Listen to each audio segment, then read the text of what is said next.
मंदिर। मंदिर का मतलब क्या है?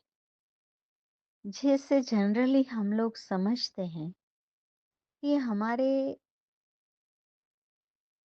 शहर में अ, मंदिर होता है जहाँ एक स्थापत्य बनाया गया है वैसे, और वहाँ भगवान की मूर्ति विराजमान है। उसको प्राण प्रतिष्ठा कर की हुई है और पुजारी है। हम लोग दर्शन करने जाते हैं। इसको हम मंदिर कहते हैं।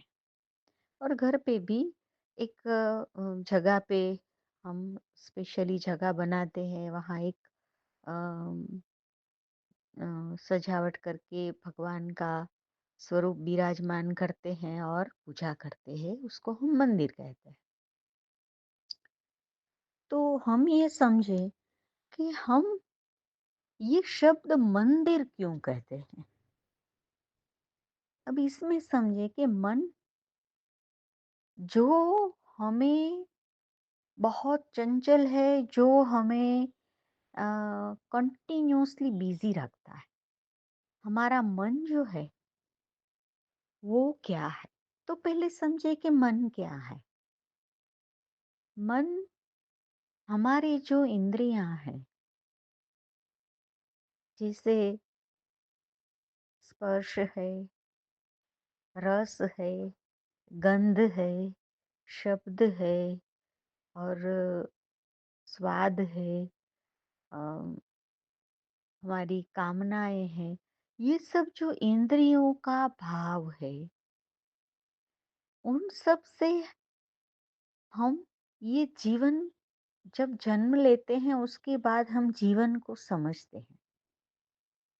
ये सब अपना अपना रोल बजाती है और हमें कुछ न कुछ सिखाती है। और वो भाव, कुछ अच्छा लगना, बुरा लगना, महसूस होना, ये सब से हमारा सूक्ष्म कारण शरीर बनता है। अगर कारण शरीर इससे ही बनता है जो हम इंद्रियों से महसूस करते हैं। और वो जो फीलिंग का एक इनविजिबल बॉडी है, जो हमारे भीतर हमारी तर्क को भी साथ में शामिल करता है और जिससे हम असुरक्षा फील होती है, जिससे हम डर लगता है, जो भाव भी उसमें शामिल होते हैं, उन सब का मिला के हमारा मन बनता है। तो मन मन कैसे बनता है? ये सारे एक्सपीरियंस करके जो एक मिला जुला सूक्ष्म इनविजिबल बॉडी जो है, वो मन है। कहीं हमारे पास्ट एक्सपीरियंस सही नहीं रहे हैं तो हमारा मन तुरंत ही हमें फ्यूचर में उसको करने से रोकेगा। और सही रहे हैं तो हमारा मन चाहेगा उसको। तो मन हमें पूरा गाइड करता रहता है और हमें चलाता वही है। मन फ्यूचर में भी क्या करना है, नहीं करना है, हम सोचते हैं। सोच के पीछे क्या है? आज पिछले एक्सपीरियंस जो होते हैं उनका रिजल्ट, उनके दुख, उनके साथ जुड़े हुए सुख, ये सब को मिला जुला के जो हमें एक रिजल्ट देता है, वो हमारा मन देता है। अच्छा, तो ये मन हुआ। मन को भी एक इंद्रिय बोला गया है। एक्चुअल में वो सारी इंद्रियों का मिला जुला भाव जो है, उससे मिला जुला जो अर्क होता है, जिसमें उन सारी इंद्रियों का एक्सपीरियंस समाया हुआ है, उसको हम मन कहेंगे। तो मन है और धीर। अब धीर, हम बोलते हैं मंदिर, सही में ये मन धीर है।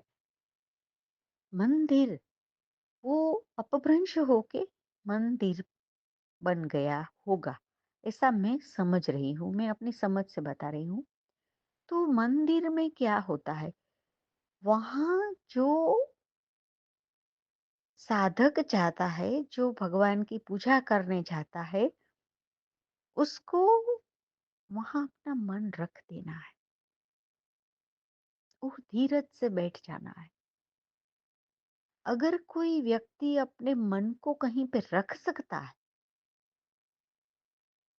तो फिर बहुत बड़ी बात है।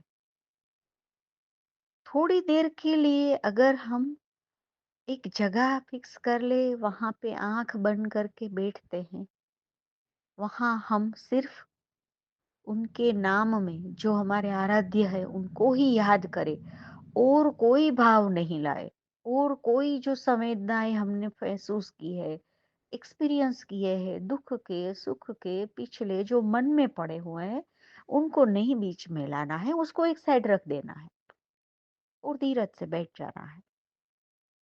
उसको मंदिर कहेंगे।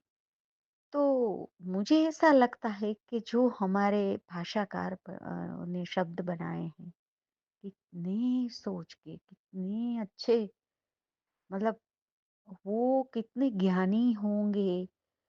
अब इसका अर्थ समझे, तो जहाँ मन रखना है और धीरता रख के बैठ जाना है, उसको हम मंदिर कहते हैं। बस इतना ही है। हमने ये कभी नहीं सोचा कि हम मन से भागते हैं। हम जो यात्रा करने जाते हैं, हम जो ध्यान करने जाते हैं, हम कुछ काम करने जाते हैं, वहाँ रुकावट हमारा मन बनाता है। तो भगवान को पूजने के लिए जो जगह है उसका नाम मन से ही क्यों आया है, वो हमें सोचना चाहिए। तो ये प्रश्न का मेरे ख्याल से ये जवाब हो सकता है कि मन जहाँ पे रख देना है और अमन बन जाना है।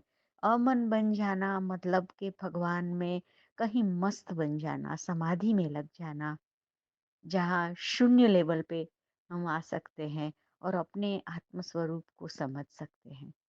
तो वो ही मंदिर है। Thank you.